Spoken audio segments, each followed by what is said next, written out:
بسم الله الرحمن الرحيم والفجر وليال عشر والشفع والوتر والليل إذا يسر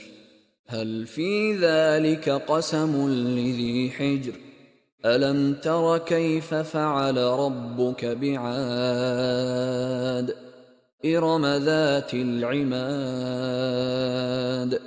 التي لم يخلق مثلها في البلاد وثمود الذين جابوا الصخر بالواد وفرعون ذي الأوتاد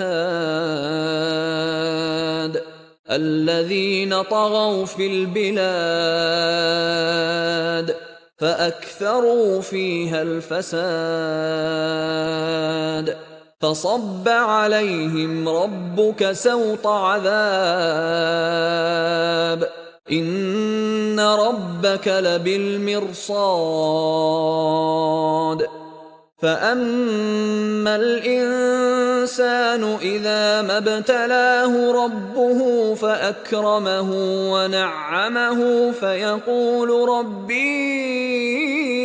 أكرمن